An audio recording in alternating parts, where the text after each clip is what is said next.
ఇప్పటివరకు ఎవరైనా మన ఛానల్ని సబ్స్క్రైబ్ చేసుకోకపోతే ఇప్పుడే సబ్స్క్రైబ్ చేసుకోండి. పక్కన ఉన్న బెల్ ఐకాన్ క్లిక్ చేసి ఆల్లో పెట్టుకోండి. నేను పెట్టే లేటెస్ట్ వీడియోస్ అన్ని మిస్ అవ్వకుండా చూడొచ్చు. మార్స్ భూమికి చాలా దగ్గరగా ఉన్న మరొక గ్రహం. ఈ మార్స్ మీద ఎంతో మంది శాస్త్రవేత్తలు ఎన్నో పరిశోధనలు ఎన్నో సంవత్సరాలుగా చేస్తున్నారు. ఇప్పటికీ చేస్తూనే ఉన్నారు, భవిష్యత్తులో కూడా చేస్తూనే ఉంటారు. ఎందుకంటే భూమి తర్వాత మనుషులు నివసించడానికి కొద్దో గొప్ప బెటర్ సిచ్యువేషన్స్ ఉన్నాయంటే అది కేవలం మార్స్ మీద మాత్రమే.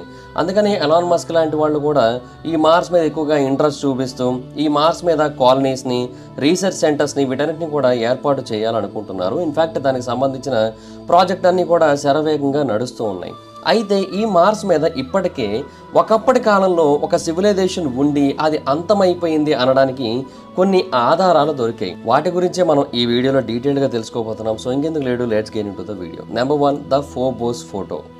మార్చి 25, 1989 సోవియట్ వాళ్ళ యొక్క ప్రోబ్ అయిన ఫోబోస్ 2 దాని యొక్క మిస్టీరియస్ ఫైనల్ ట్రాన్స్మిషన్ని పంపించింది. ఆ తర్వాత అది కంప్లీట్గా సైలెంట్ అయిపోయింది. అయితే అది ఏదైతే ఇమేజ్ని పంపించిందో ఆ ఇమేజ్ కొంచెం బ్లర్రీగా ఉంది, అంతేకాదు చాలా మిస్టీరియస్గా కూడా ఉంది. అందులో ఒక మ్యాసివ్ సిలిండ్రికల్ ఆబ్జెక్ట్ కనబడుతోంది. అది గాల్లోనే తిరుగుతోంది మార్షియన్ మూన్ అయిన ఫోబోస్కి దగ్గరలో. అదేంటనేది ఎవరికీ అర్థం కాలేదు. అయితే కొన్ని నిమిషాల తర్వాత ఆ ప్రోబ్ వ్యానిష్ అయిపోయింది. అఫీషియల్ సోవియట్ ఎక్స్ప్లెనేషన్ ఏంటంటే ఆ ప్రోబ్ మాల్ ఫంక్షన్ అయ్యి మనకి ఆ ఫోటోను పంపి ఉండొచ్చు అని తెలియజేశారు. బట్ చాలా మంది దాన్ని నమ్మలేదు. అయితే అలా నమ్మని వాళ్ళలో సోవియట్ ఎయిర్ ఫోర్స్ కొలనల్ అయిన మెరీనా పోపోవిచ్ కూడా ఉన్నారు. ఈమె ఒక డెడికేటెడ్ టెస్ట్ పైలట్ మరియు ఏరోస్పేస్ ఇంజనీర్. ఈమె సుమారుగా 100కి పైగా ఏవియేషన్ రికార్డ్స్ అయితే నెలకొల్పింది, అది కూడా సోవియట్ ఫైటర్స్ అండ్ వేరే ఎయిర్ క్రాఫ్ట్స్లో. అందుకనే ఆమెకి మేడమ్ మిగ్ అనే ఒక పేరు ఉంది. అంటే మిగ్ అనేది ఒక పవర్ఫుల్ ఎయిర్ క్రాఫ్ట్ కదా. అయితే ఆమె ఒకసారి బయటకు వచ్చి చెప్పింది ఏంటంటే యుఎస్ఎస్ఆర్కి చెందిన ఎన్నో క్లాసిఫైడ్ డాక్యుమెంట్స్ని నేను మీ ముందు పెడతాను. అంతెందుకు ఫోబోస్ 2 ఏదైతే ఆబ్జెక్ట్ని చూసిందో అది ఒక యుఎఫ్ఓ అని తెలియజేసింది. 1991లో ఒక ప్రెస్ కాన్ఫరెన్స్ని ఏర్పాటు చేసి ఆ టైంలో ఆమె ఈ మాటను చెప్పింది. అండ్ అంతేకాదు ఆమె చెప్పింది ఏంటంటే ఫోబోస్ అనేది కూడా ఒక న్యాచురల్ మూన్ కాదు, అది ఒక ఆర్టిఫిషియల్ స్ట్రక్చర్ అని తెలియజేసింది. అండ్ దాంట్లో అట్లీస్ట్ 40% ఆఫ్ స్పేస్ హాలోగా ఉంది, అంటే లోపలంతా కూడా ఎంటీగా ఉంది అని తెలియజేసింది. ఇదేమీ కొత్త ఐడియా ఏమీ కాదు. 1950లలో సోవియట్ ఆస్ట్రోఫిజిసిస్ట్ అయిన యష్ క్వాల్కీ అనే ఒక పర్సన్ ఫోబోస్ మీద దాని యొక్క ఆర్బిటల్ డెకే మీద స్టడీస్ అనేవి చేస్తున్న టైంలో దాని యొక్క మూమెంట్ని బట్టి అతనికి అర్థమైంది ఏంటంటే అది న్యాచురల్ ఫోర్స్ కారణంగా మూవ్ అవ్వట్లేదు అని. అంటే న్యాచురల్ ఫోర్సెస్ ద్వారా మూవ్ అయినట్టయితే దాని యొక్క ఆర్బిట్ అలా ఉండకూడదు అనేది అతని యొక్క థియరీ. హలో గైస్, మీరు ఇప్పుడు సంపాదిస్తున్న దానికంటే ఎక్స్ట్రా ఇన్కమ్ని సంపాదించాలనుకుంటున్నారా? అయితే మీకున్న బెస్ట్ ఆప్షన్ స్టాక్ మార్కెట్లో ఇన్వెస్ట్ చేయడం. స్టాక్ మార్కెట్లో రైట్ నాలెడ్జ్తో ఇన్వెస్ట్ చేసినట్టయితే చాలా పెద్ద మొత్తంలో డబ్బులు సంపాదించవచ్చు. అయితే స్టాక్ మార్కెట్లో ఇన్వెస్ట్ చేయాలంటే మీకు ఖచ్చితంగా ఒక డీమాట్ అకౌంట్ కావాలి. డీమాట్ అకౌంట్ ఇవ్వడానికి ఇండియాలో చాలా కంపెనీస్ ఉన్నప్పటికీ కూడా Upstox is the one of the best company. నేను కింద డిస్క్రిప్షన్లో ఇచ్చిన లింక్ మీద క్లిక్ చేసి కనుక మీరు అప్స్టాక్స్లో డీమాట్ అకౌంట్ ఓపెన్ చేసుకున్నట్టయితే మీరు ఫ్రీగా డీమాట్ అకౌంట్ ఓపెన్ చేసుకోవచ్చు. ఇప్పుడే ఆ లింక్ మీద క్లిక్ చేసి అప్స్టాక్స్లో ఫ్రీగా డీమాట్ అకౌంట్ ఓపెన్ చేసుకోండి. మీ యొక్క స్టాక్ మార్కెట్ ఇన్వెస్ట్మెంట్ జర్నీని స్టార్ట్ చేయండి. ఇందులో లాభాలు ఉంటాయి, నష్టాలు ఉంటాయి, గమనించగలరు. సో దాన్ని బట్టి అతను చెప్పింది ఏంటంటే ఈ ఫోబోస్ అనేది అన్యాచురల్లీ లైట్, అంటే ఉండాల్సిన దానికంటే చాలా తక్కువ వెయిట్ ఉంది. సో దీని లోపల చాలా భాగం ఎంటీగా ఉండి ఉండొచ్చు, హాలోగా ఉండి ఉండొచ్చు అనేది అతని యొక్క ఒపీనియన్. అండ్ అతను చెప్పింది ఏంటి అంటే ఈ ఫోబోస్ ఒక గైగాంటిక్ మెటల్ షెల్, ఇది ఒక ఆర్టిఫిషియల్ ఆరిజిన్ నుంచి వచ్చింది అని తెలియజేశాడు. ఈవెన్ ఫ్రెడ్ సింగర్ అనే ఒక సైన్స్ అడ్వైజర్ ఉన్నాడు, అతను ప్రెసిడెంట్ ఐజెన్హోవర్ దగ్గర పనిచేస్తూ ఉంటాడు. అయితే అతను కూడా ఒకసారి ఇదే థియరీని చెప్పి ఆ తర్వాత లేదు ఇది నిజం కాకపోవచ్చు అని అతనే కొట్టిపడేశాడు. బట్ తర్వాత చాలా మందికి డౌట్స్ వచ్చాయి. ఆ డౌట్స్ అలా డౌట్స్గానే మిగిలిపోయాయి. బట్ ఎన్నో దశాబ్దాల తర్వాత 2022వ సంవత్సరంలో కొత్త రాడార్ స్కాన్స్ వచ్చాయి.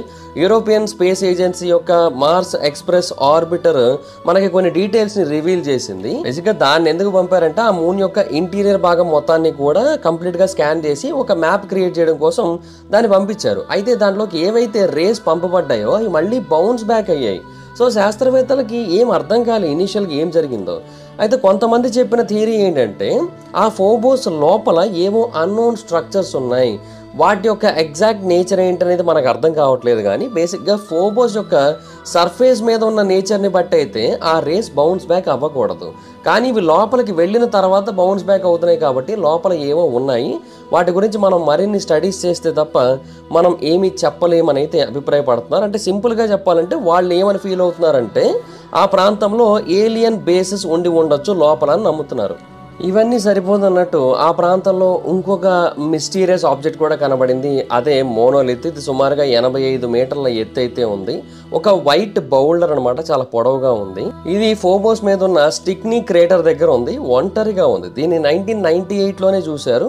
కాకపోతే ఎవరు అంత సీరియస్గా తీసుకోలేదు. ఎప్పుడైతే బజ్ ఆల్డ్రిన్ దీనికోసం మాట్లాడాడో ఆ టైంలో మాత్రమే దీనికి పాపులారిటీ వచ్చింది. అతను ఒకసారి ఏమని చెప్పాడంటే, there is a monolith there, when people find out about that they are going to ask who put that there. ఇదంతా కూడా ఆ ఫోబోస్ మీద ఉన్న మోనోలిత్ కోసమే అతను చెప్పాడనమాట. అంటే ఆ మోనోలిత్ని గమనించినట్టయితే ఎవరు పెట్టారనే క్వశ్చన్ వస్తుంది అండ్ దానికి ఆన్సర్ దొరకదు అని అయితే అతను చాలా క్లియర్గా చెప్పాడు.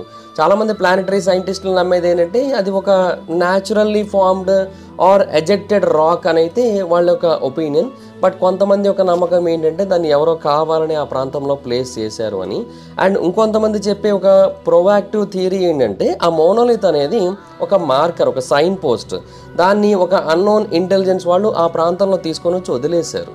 బేసిక్గా ఫోబోస్ మీద మనకి కొన్ని విషయాలు కనబడుతూ ఉంటాయి. వాటికి అంత ఈజీగా ఎక్స్ప్లెనేషన్ దొరకదు. అంటే దాని మీద హాలో స్పేసెస్ ఉన్నాయి అనడానికి కావాల్సిన ఆధారాలే కొన్ని కనబడుతూ ఉంటాయి. అంటే దాని మీద ఏవైతే గ్రూవ్స్, రిడ్జెస్ ఉంటాయో అవి టిపికల్ ఇంపాక్ట్ ప్యాటర్న్స్లా కనిపించవు.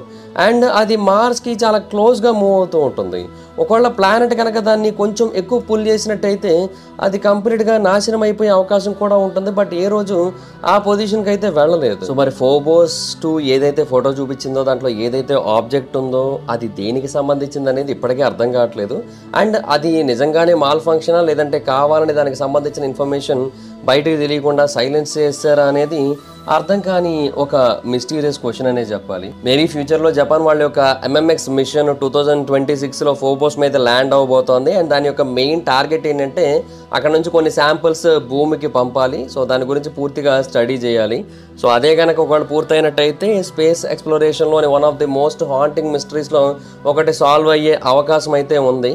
ఆర్ లేదంటే ఇంకో ప్రమాదం కూడా ఉంది. అదేంటంటే ఈ మిస్టరీ ఇంకా డీప్గా వెళ్ళిపోవచ్చు అండ్ ఇంకొన్ని కొత్త ప్రశ్నలు పుట్టవచ్చు. ఏమో, ఏదైనా జరగచ్చు. అయితే ఇది మాత్రమే కాదు, ఇంకొక మోస్ట్ మిస్టీరియస్ థింగ్ ఉంది ఈ ఫోబోస్ మీద. అదే ది స్క్వేర్. ఈ స్క్వేర్ అనేది అక్కడ ఉండకూడదు. ఎందుకంటే ఇది చాలా అంటే చాలా పర్ఫెక్ట్గా ఉంది. ఇది 235 మీటర్ల అక్రాస్ని కలిగి ఉంది. ఇది మార్షియన్ సర్ఫేస్ మీద ఎప్పటి నుంచో ఉంది. దీన్ని నాసా వాళ్ళ యొక్క మార్స్ గ్లోబల్ సర్వేయర్ 2001వ సంవత్సరంలో క్యాప్చర్ చేసింది. బట్ ఆ తర్వాత ఎవరు దీని గురించి అంతగా పట్టించుకోలేదు. చాలా ఏళ్ల పాటు దీని గురించి మర్చిపోయారు. అయితే ఎన్నో దశాబ్దాల తర్వాత రీసెంట్గా ఇది మళ్ళీ ఆన్లైన్లో రీసర్ఫేస్ అయింది అండ్ ఒక పెద్ద డిబేట్ని క్రియేట్ చేసిందనే చెప్పాలి. జో రోగన్ కావచ్చు, లేదంటే ఎలాన్ మస్క్ కావచ్చు, వీళ్ళందరూ కూడా దీని గురించి చాలా హెవీగా రియాక్ట్ అయ్యారు. ఆస్ట్రోనాట్స్ని ఇమీడియట్గా ఈ ప్రాంతానికి పంపించి దీన్ని రీఇన్వెస్టిగేట్ చేయించాల్సిన అవసరం ఎంతైనా ఉందనేది వాళ్ళందరి అభిప్రాయం. అయితే రీసెంట్గా దీనికి సంబంధించిన ఒక AI అనాలిసిస్ వచ్చింది. అది ఈ స్క్వేర్ యొక్క డైమెన్షన్స్ని మనకి క్లియర్గా చెప్పింది. ఆ dimensions great pyramid of Giza యొక్క డైమెన్షన్స్తో ఎగ్జాక్ట్గా మ్యాచ్ అవుతున్నాయి. అండ్ అంతేకాదు ఒక రైట్ యాంగిల్ నుంచి చూస్తున్నట్టయితే దాని యొక్క స్లోప్స్ ఎగ్జాక్ట్గా పిరమిడ్ యొక్క స్లోప్స్తో మ్యాచ్ అవుతున్నాయి. అంటే 51.5 డిగ్రీస్ ఇంక్లైన్ అవుతూ ఉన్నాయి. ఇదంతా కూడా కోయిన్సిడెన్స్ అయినా లేదంటే కొంతమంది నమ్ముతూ ఉన్నట్టుగా ఒకప్పటి కాలంలో ఉన్న ఈ ప్రాంతంలో నివసించిన ఏదైనా ఒక సివిలైజేషన్కి ఈజిప్ట్లో ఉన్న పిరమిడ్లకి ఉన్న కనెక్షన్ యొక్క ప్రూఫా? అంటే ఇది ఒక నార్మల్ రాక్ ఫార్మేషన్ అయితే కాదు.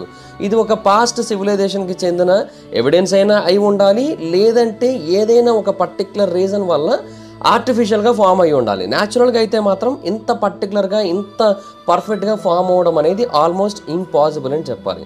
అయితే కొంతమంది చెప్పేది ఏంటంటే మనకి మార్స్ మీద ఒకప్పుడు ఒక ఫేస్ కనబడింది.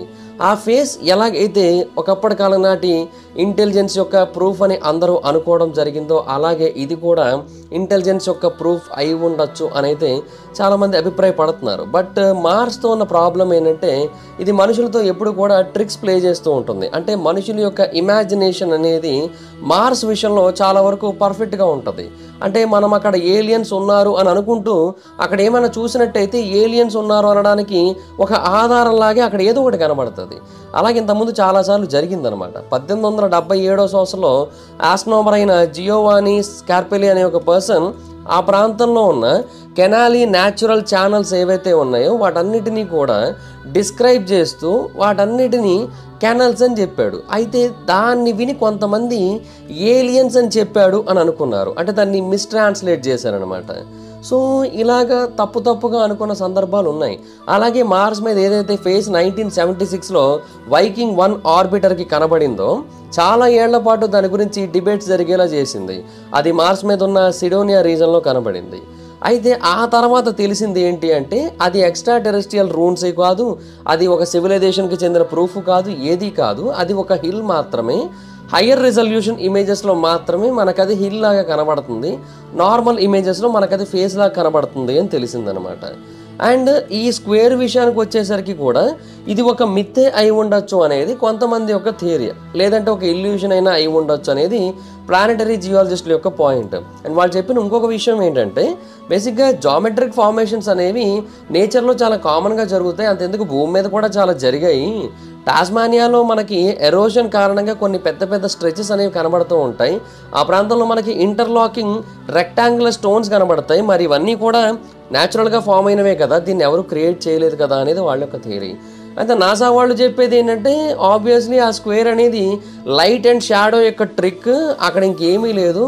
అండ్ ఇన్ఫ్యాక్ట్ కొన్ని క్రేటర్ యొక్క ఎడ్జెస్ మాత్రమే ఉన్నాయి, అంతమించి ఇంకేమీ లేదు. కావాలంటే రీసెంట్ ఫొటోస్ చూడండి అని చెప్పి 2018లో మార్స్ రికానసెన్స్ ఆర్బిటర్ రిలీజ్ చేసిన ఒక ఇమేజ్ని అయితే మనకు చూపించారు. అది వేరే యాంగిల్ నుంచి క్యాప్చర్ చేయబడింది. సో ఇది కన్ఫర్మ్ చేస్తోంది డెఫినెట్గా అది ఒక స్క్వేర్ అయితే కాదు అని. బట్ ఇంకొంతమంది యొక్క నమ్మకం ఏంటంటే అప్పట్లో ఏదైతే బయటకు రివీల్ అయిపోయిందో దాన్ని కవరప్ చేయడానికి చేస్తున్న కవర్ డ్రైవ్ ఇది అని అయితే వాళ్ళ యొక్క నమ్మకం అనమాట. సో ఇప్పటికీ కూడా ఈ మిస్టరీ ఒక అన్సాల్వ్డ్ మిస్టరీగానే మిగిలిపోయింది. మరి ఆ స్క్వేర్ అనేది నిజంగానే ఒక స్క్వేరా, అండ్ గిజా పిరమిడ్స్తో దానికి ఏదైనా ఒక లింక్ ఉందా, ఏదైనా ఒక బరీడ్ హిస్టరీ ఆ ప్రాంతంలో ఉందా, అండ్ అది చాలా అంటే చాలా పవర్ఫుల్లా, దీని గురించి డెఫినెట్గా పూర్తి స్థాయిలో స్టడీస్ చేస్తే తప్ప మనమైతే ఏమీ చెప్పలేం. సో ప్రస్తుతానికైతే మాత్రం ఇది ఒక అన్సాల్వ్డ్ మిస్టరీగానే మిగిలిపోయినట్టే. మరి మీరేమనుకుంటున్నారు? ఇది నిజంగానే గిజా పిరమిడ్స్తో కనెక్షన్ని కలిగి ఉందనుకుంటున్నారా, లేదంటే న్యాచురల్గానే ఫామ్ అయింది అనుకుంటున్నారా? మీ ఒపీనియన్ ఏంటో కింద కామెంట్ సెక్షన్లో తెలియజేయండి. So that's it guys, this is the video కనుక మీకు నచ్చినట్టయితే లైక్ చేయండి, వీడియోని షేర్ చేయండి. ఇప్పటికే ఎవరైనా మన ఛానల్ సబ్స్క్రైబ్ చేసుకోకపోతే ఇప్పుడే సబ్స్క్రైబ్ చేసుకోండి. పక్కనే ఉన్న బెల్ ఐకాన్ క్లిక్ చేసి ఆల్లో పెట్టుకోండి, నా ఫర్దర్ డేస్ మిస్ అవ్వకుండా చూడొచ్చు. చాలా మంది చూస్తున్నారు కానీ సబ్స్క్రైబ్ చేసుకోవట్లా. So please try to subscribe, click the bell icon also. నా ఇన్స్టాగ్రామ్ ఐడి ఎవరిదైనా మాత్రం ఎక్కడ వచ్చి ఫాలో అవ్వచ్చు. Thank you so much guys, బాబా మీటో next video, bye bye. Hello guys, మీరు ఇప్పుడు సంపాదిస్తున్న దానికంటే ఎక్స్ట్రా ఇన్కమ్ని సంపాదించాలనుకుంటున్నారా? అయితే మీకున్న బెస్ట్ ఆప్షన్ స్టాక్ మార్కెట్లో ఇన్వెస్ట్ చేయడం. స్టాక్ మార్కెట్లో రైట్ నాలెడ్జ్తో ఇన్వెస్ట్ చేసినట్టయితే చాలా పెద్ద మొత్తంలో డబ్బులు సంపాదించవచ్చు. అయితే స్టాక్ మార్కెట్లో ఇన్వెస్ట్ చేయాలంటే మీకు ఖచ్చితంగా ఒక డీమాట్ అకౌంట్ కావాలి. డీమాట్ అకౌంట్ ఇవ్వడానికి ఇండియాలో చాలా కంపెనీస్ ఉన్నప్పటికీ కూడా Upstox is the one of the best company. నేను కింద డిస్క్రిప్షన్లో ఇచ్చిన లింక్ మీద క్లిక్ చేసి కనుక మీరు అప్స్టాక్స్లో డీమాట్ అకౌంట్ ఓపెన్ చేసుకున్నట్టయితే మీరు ఫ్రీగా డీమాట్ అకౌంట్ ఓపెన్ చేసుకోవచ్చు. ఇప్పుడే ఆ లింక్ మీద క్లిక్ చేసి అప్స్టాక్స్లో ఫ్రీగా డీమాట్ అకౌంట్ ఓపెన్ చేసుకోండి. మీ యొక్క స్టాక్ మార్కెట్ ఇన్వెస్ట్మెంట్ జర్నీని స్టార్ట్ చేయండి. ఇందులో లాభాలు ఉంటాయి, నష్టాలు ఉంటాయి, గమనించగలరు.